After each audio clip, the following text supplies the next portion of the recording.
Good morning po sa lahat ng mga nanonood ngayong araw.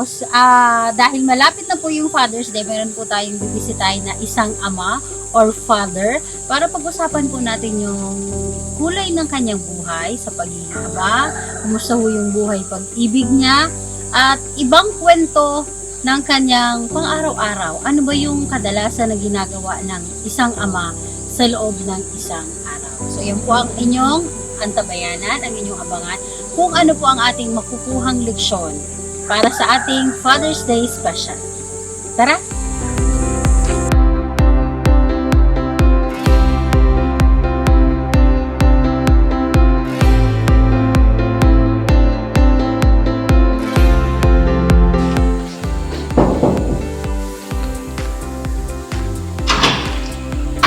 Father, good morning! Sir, akala ko ba para sa Father's Day? Si Father nga. Siya? Oo, si Father. Hindi yung as in Papa? Father's Day. Akala ko Father's Day, Father. Si Father. Father, good morning. Pasensya na po sa abala. So, ituloy na lang natin to kasi andito naman na tayo, di ba? Tuloy na Kaya natin. naman kay Father, sir. Siya na? Siya. Okay, sir. Happy Father's Day, Father.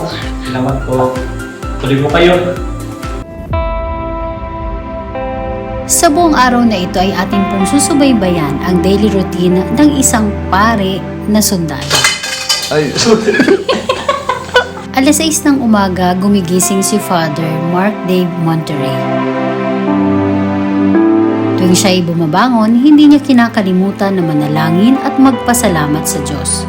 At sinusundan niya agad ito ng kaunting ehersisyo.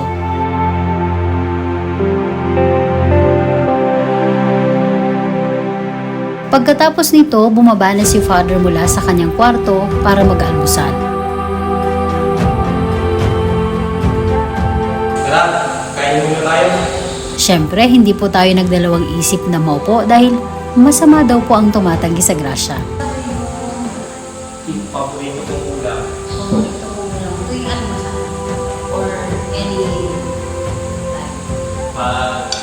Nag-prepare po ako ng okra. Gusto yung hindi mo hindi niya spread. Just as the Lord is the dish about to receive in the gospel. Sa gitna ng aming pag-uusap ni Father, nalaman ko na siya pala ay tubong Sultan Kudarat, bunso sa 6 na magkakapatid at nanilbihan na bilang pari sa komunidad bago pa man siya maging isang paring sundalo.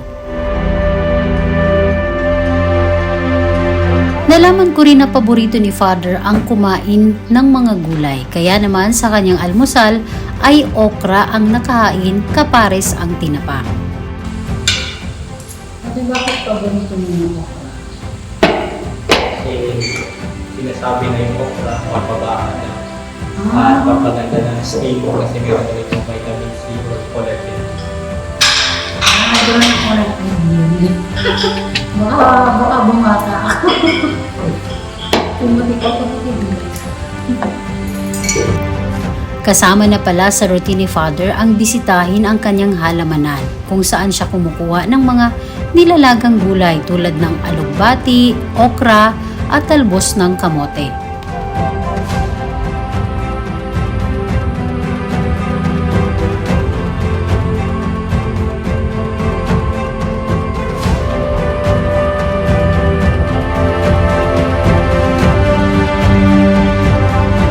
Sa pagpasok namin sa kanyang kwarto ay napansin ko ang ilang mga sutana na may iba't ibang kulay. At makikita natin dito, Father, meron din kayo. Anong tawag po talaga dito, Father, sa mga Ito po ang tawag dito is chosabon, itong iba't ibang kulay na ito. Tapos itong isa pang ilalim namin is alba. alba? Opo. Bakit po, Father, may iba-ibang kulay tayo ng sutana? Tama po ba? Anong mga ibig sabihin po dito, Father? Ito ay depende sa liturgical seasons ng ating simbahan. For example, itong pula, ginagamit po namin ito pag Passion Sunday or Good Friday ng Holy Week natin. At ginagamit din po ito pag Pentecost event or Pentecost Sunday na celebration natin ng pagbaba ng Espiritu Santo.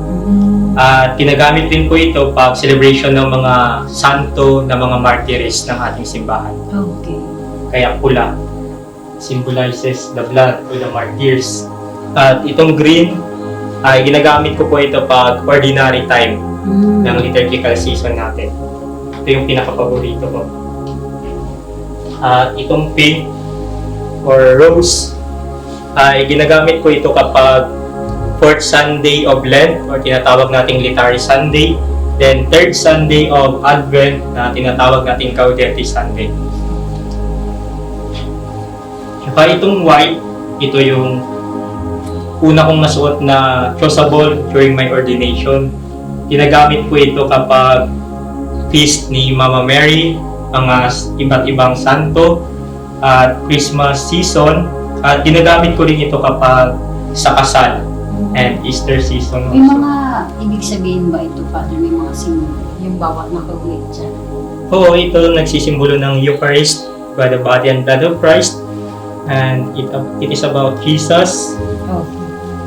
At itong sa likod is kay Mama Mary.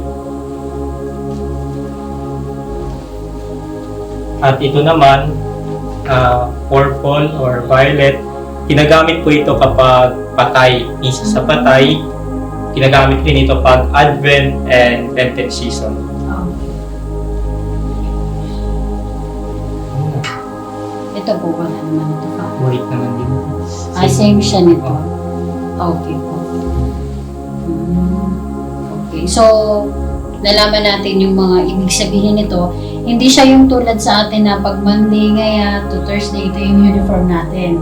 Ito depende sa liturgical celebration, Father. Opo. Okay. So, malinaw ang ating pagkakaunawa doon sa sinusuot na sutana ng mga pare na usual nating nakikita every time na pumupunta tayo ng simbahan at nag-a-attend ng Mass.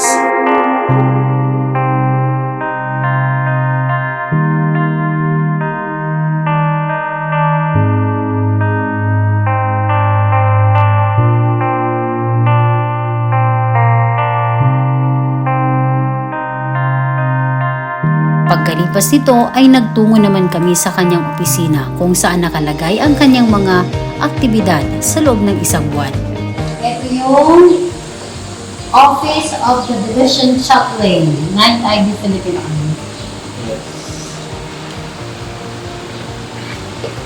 Ang mga ano din po pala dito ng ating mga pastoral. Pastoral, mga parokyano natin, mga officers natin sa finance, pastoral, technological, iba't ibang ministry ng ating kapilya.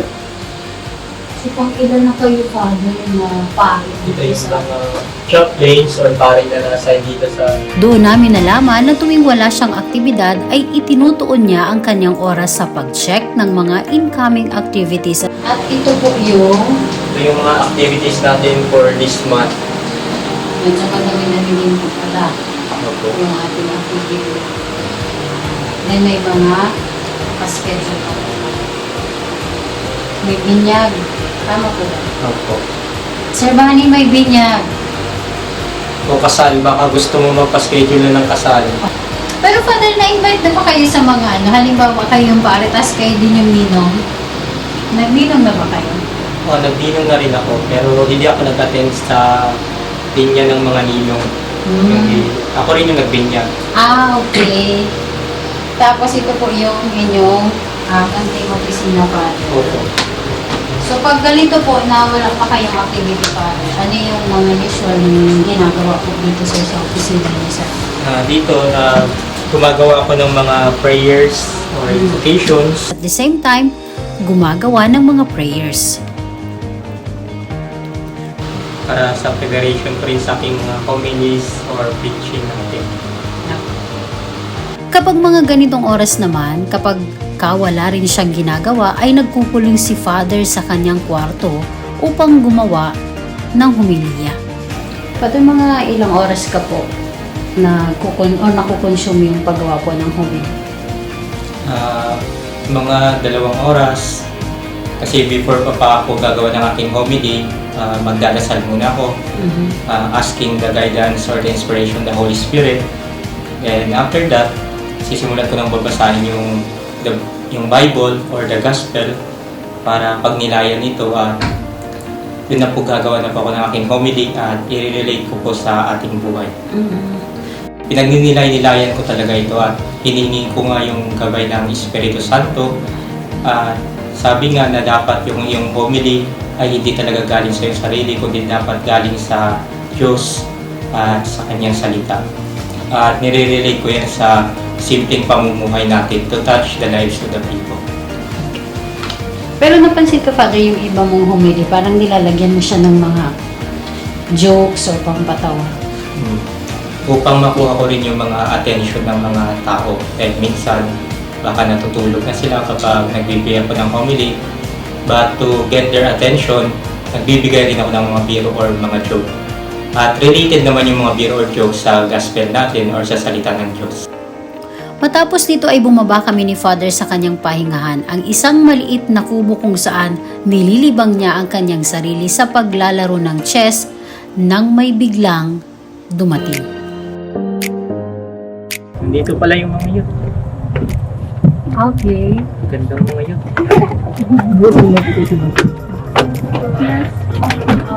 Sino po sila, Father? Ay, sorry, naglalaro sana kami ni Father.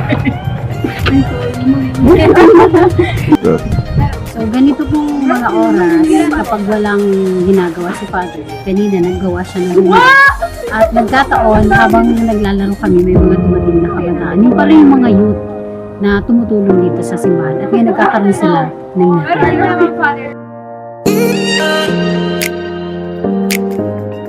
Tingin ka na. Gusto kong ka-chika yung ex ni Father. Sige mo, ex na lang yung Father. Nang balikan ang masisira sa iyong bukas. Pagkatapos ni Father na makausap ang mga kabataan, ay nagkaroon kami ng pagkakataon na makapag-usap tungkol sa kanyang mga hilig at paborito. Nandito na si Chito Miranda. Nandito na si Kiko, si Francis Magalona. Nandito na si Clock9, wala siyang apelido. Babagsakan dito in 5, 4, 3, 2, 1. Break it down. Ganun lang. Bakit, Father, gusto mo yung rap? Anong nandun sa gusto mo? Kasi nung elementary po ako, sinasali po ko lagi sa balagtasan at sa mga tula. Yung rap, parang balagtasan din naman natin nila, di ba? Mabilisan at merong mga rhyme. Alam niyo ba na fan din si Father ni Stephen Curry? Patunay rito ang kanyang ginagamit na sapatos at suot na damit.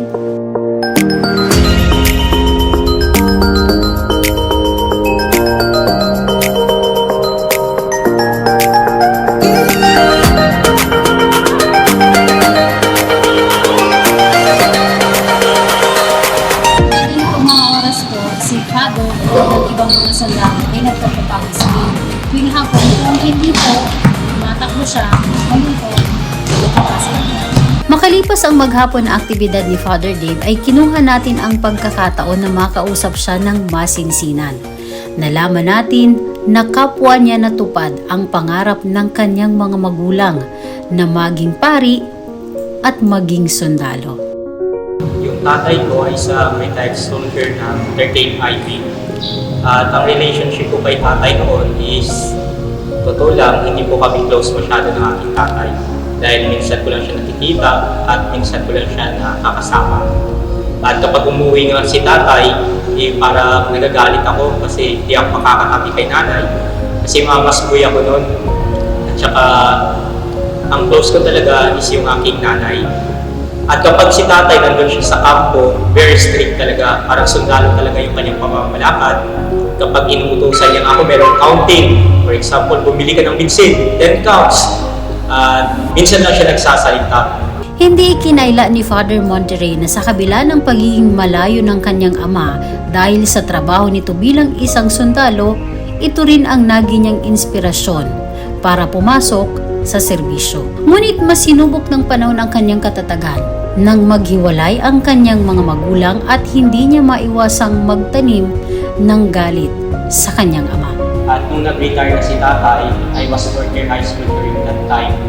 Doon pa siya nahulog sa temptasyon ng pambabae. At yun yung time na sumama siya sa kanyang babae, pumunta sila sa Maynila, naiwan kami doon sa Mindanao, at hindi na bumalik yung aking tatay. For more than 10 days, iniwan kami ng aking ama.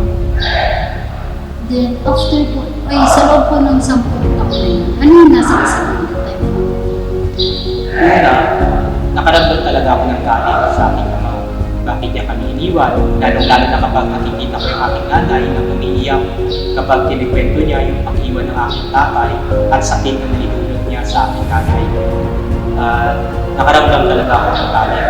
But kapag lagi kong tinatanong yung aking nanay, because my mother is a very prayerful mother, ang lagi niyang pinagdarasal na babalik pa rin ang aking tatay, at doon ko rin natutunan to pray for my father and to forgive my father. Tinatanong ko nga si nanay, "Nay, kapag babalik ba si tatay, tatanggapin mo pa rin ba siya?" At ang sinasabi ng aking nanay, "Yes, Dave, tatanggapin mo pa rin ang iyong tatay dahil mahal mo pa rin siya." Eksakto talaga na araw ng aking ordination, naglilinis ako ng simbahan. Paglabas ko sa simbahan, nakita ko sa gate, pero nakita ko sa matandang gwapo, katulad ko. At yun yung aking tatay. Surprisingly, bumalik siya. At yung moment na yun, hindi ako nakaramdam ng galit sa kanya. Ang naramdaman ko is awa, pagmamahal at kasiyahan. Bigla ko nalang niyakap ang aking tatay na masaya akong bumalik siya during my ordination. Ang una niyang natanong sa akin is, "Sino nagpaaral sa'yo?" Nag-guilty siya. Kasi ako na lang yung natalan during that time. Sabi ko, "Mga kapatid ko, si nanay." Pero wala na ako sinabing masama, kundi bigla ko na lang siya niyakap at nag-usap sa akin.